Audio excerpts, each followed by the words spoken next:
अस्सलामुअलैकुम दोस्तों, कैसे हैं आप सब। मैं आप सबको यूट्यूब चैनल इंग्लिश लिटरेचर पे वेलकम कहती हूँ। इस वीडियो में जो हम कवर करने जा रहे हैं वो है multiple choice question from romantic as. आपने पढ़ी तो होगी ना, बहुत इंटरेस्टिंग एज है ये। तो ये एज 1798 से स्टार्ट होती है और 1825 पे ख़त्म होती है। तो अब टाइम आ गया सेल्फ असेसमेंट का। तो इस वीडियो के थ्रू आपने खुद को असेस करना है कि आपको इस एज पे कितना कमांड है। चलिए स्टार्ट करते हैं। पहला question, who wrote the rime of ancient mariner. Ancient mariner जो है ये किसने लिखी थी। तो ऑप्शंस आपकी स्क्रीन पे हैं। इसका एक्यूरेट आंसर है option B, Samuel T Coleridge. Next question, who among the following was not an English romantic poet. तो इसका एक्यूरेट आंसर है वॉल्ट विटमैन। वॉल्ट विटमैन जो है ना, ये एक अमेरिकन पोइट था, ये एक रोमांटिक पोइट नहीं था। अब नेक्स्ट क्वेश्चन देखते हैं। John Keats is best known for the poetry he wrote in his old age. क्या ये ट्रू है या फॉल्स है। ऑब्वियसली ये फॉल्स है। क्यों? क्योंकि कीट्स की डेथ तो बहुत जल्दी हो चुकी थी, इसकी यंग एज में ही डेथ हो गई थी। Next question, PB Shelley was married to Mary Shelley the author of Frankenstein. तो क्या ये ट्रू है या फॉल्स है। बिल्कुल ये ट्रू है। मैरी शेले का जो ये नॉवल है ना फ्रैंकनस्टाइन, ये 1 जनवरी 1818 में पब्लिश हुआ था और इसमें एक यंग साइंटिस्ट की स्टोरी बताई गई है। नेक्स्ट क्वेश्चन है, John Clare was known as a gloomy egoist.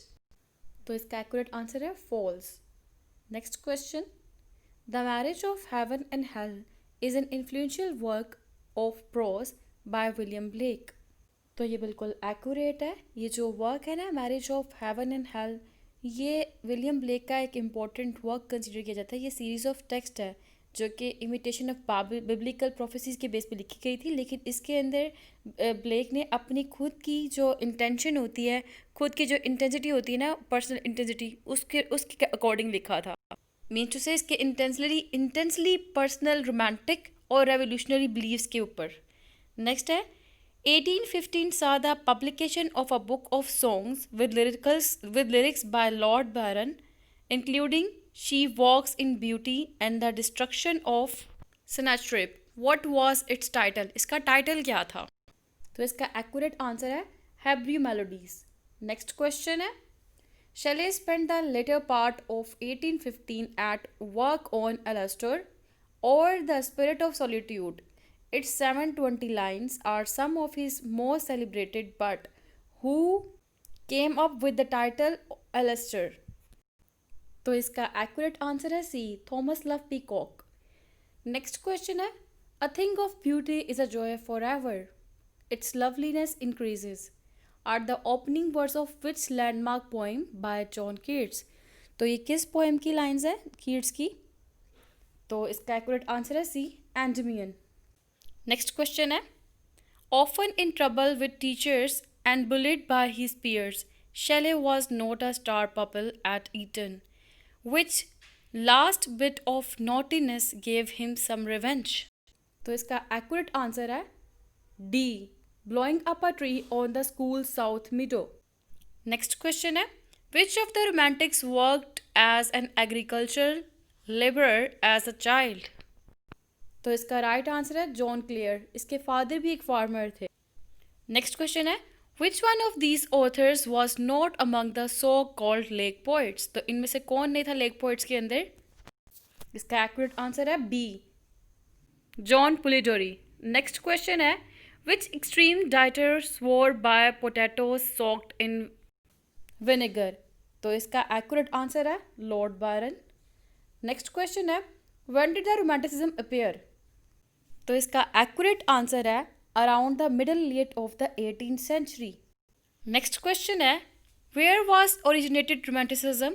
तो accurate answer is in the western Europe. Next question, what were the main characteristics of the romanticism. तो इसका एक्यूरेट आंसर है artistic emphasise on intuition, imagination and feeling. B is A is correct answer. Next, why did romanticism appear? तो the accurate answer is D, as a revolt against the rationalism of the enlightenment period. क्योंकि उस period के अंदर जो style था उसमें strictness थी, ठीक है, तो सब्जेक्टिविटी बेस्ड लिखा जाता था, सॉरी, वो ट्रेडिशनल को फॉलो करते थे, सेट पैटर्न को फॉलो करते थे, रूल्स एंड रेगुलेशन को फॉलो करते थे। तो इस एज में आकर क्या हुआ, वो सारे रूल्स एंड रेगुलेशन को छोड़ दिया गया, सिंपल डिक्शन यूज़ की गई, ठीक है, जो कि एक मेन रिवॉल्ट था towards the classical time period. तो नेक्स्ट क्वेश्चन है, which is the most radical opposite of romanticism? तो इसका राइट आंसर है क्लासिसिज्म, जो मैं अभी आपको बता चुकी हुई हूँ पहले ही। नेक्स्ट है, who was William Blake? William Blake कौन था?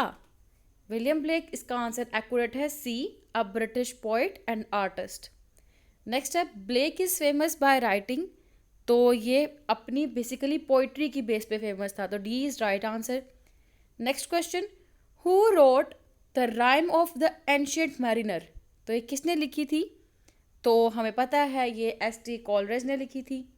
Next question, Blake's best known books are called? इसकी बेस्ट नोन बुक्स जो है वो कौन सी हैं? Songs of innocence and songs of experience, जिसने इस वर्क के अंदर इनोसेंस को यानी कि चाइल्डहुड को और सॉन्ग्स ऑफ एक्सपीरियंस के अंदर मेच्योरिटी को कंपेयर किया आपस में। Next question, when Blake's brother dead he spirit appeared to Blake, what did the spirit reveal to him? तो इसका एक्यूरेट आंसर है the technique of combining text and pictures, A answer. Next है, what was the city in which Blake believed was the only place where he could perform his visionary studies? तो इसका accurate answer है London, D. Next question है, William Wordsworth and other important poet of his period, who was also a great friend of him, wrote the famous lyrical ballad. Who was the other important poet? दूसरा poet कौन था इसके साथ? ST. Coleridge, ठीक है, C. Next question, Wordsworth most important work was? तो इसका सबसे इम्पोर्टेंट वर्क था वो था the prelude. Next question, What title was given to Wordsworth in the late years of his life? तो द टाइटल जो दिया गया था इसको वो था इंग्लैंड्स पोइट लॉरिएट, तो बी आंसर एक्यूरेट है। नेक्स्ट क्वेश्चन है, his sister was very important for Wordsworth's work, how was she called? तो इसका एक्यूरेट आंसर है डोरोथे, ठीक है, C is the accurate answer. Next, Which of these works correspond to the Wordsworth's first published work? तो accurate answer है B, An Evening Walk and Descriptive Sketches. Next question, how was S.T. Coleridge's infancy? तो इसका accurate answer है D, hard because problems with his family. Next question, one of the Coleridge's most famous works was Kubla Khan. What type of writing is? तो इसका accurate answer है a poem, B. Next question, Coleridge and his friend the poet Southey founded a utopian commune like society, how was that society called? तो इसका accurate answer है C, pantisocracy. Next question, what did happen when Coleridge met William Wordsworth and he sister Dorothy? तो इसका right answer है they became immediate friends, C. Next question, around 1796 Coleridge started taking what class of drugs? तो कौन से drug लेना शुरू किए थे इसने? और इसने ओपियम लेना शुरू किया था, D. Next question, symbols are different images or sounds in general which represent several ideas or concept. The discipline that studies symbols is called? तो इसका एक्यूरेट आंसर है semiotics, C. Next question, a sword symbol often represent? तो इसका accurate answer है authority, A. Next question, the colour black usually refers to? तो इसका accurate answer है death, C. Next question, what is metaphor? इनमें metaphor कौन सा है? तो इसका एक्यूरेट आंसर है a comparison between a group of things that have a hidden relation, ठीक है।